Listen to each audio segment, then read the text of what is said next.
ডিবিতে থাকা অবস্থায় এবং ডিবিতে যাওয়ার আগে যখন গুম থাকা অবস্থায় আমাদেরকে গোয়েন্দা সংস্থার পক্ষ থেকে যারাই আমাদের সাথে কথা বলেছে সবাই বলেছে যে আপনাদেরকে হত্যা করার নির্দেশনা দেওয়া হয়েছে, আপনাদেরকে যাতে আর দেখা না যায় লিডারশিপে সেটার নির্দেশনা আমাদেরকে দেওয়া হয়েছে। কিন্তু আমরা দয়া দেখাচ্ছি, আপনাদেরকে করছি না, আপনারা আমাদের সাথে সহযোগিতা করেন, আন্দোলনটা প্রত্যাহার করেন। নির্দেশনা ছিল সরাসরি প্রধানমন্ত্রী, তৎকালীন প্রধানমন্ত্রী শেখ হাসিনার পক্ষ থেকে।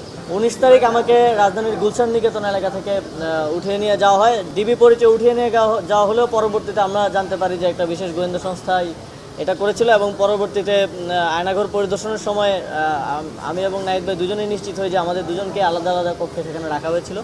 সেখানে আমাকে প্রথমত একটা ভিডিও বার্তা দেওয়ার জন্য চাপ প্রয়োগ করা হয় আন্দোলন প্রত্যাহার পূর্বক। সেটা দিতে সে সময় রাজি না হয় পরবর্তীতে আমাকে ইনজেকশন পুশ করে অজ্ঞান করে রাখা হয়। পরবর্তীতে যখন গণস্বাস্থ্য নগর হাসপাতালে আমি ব্লাড টেস্ট করি তখন ডাক্তাররা নিশ্চিত করেন যে প্যাথোডিন পুশ করা হয়েছে।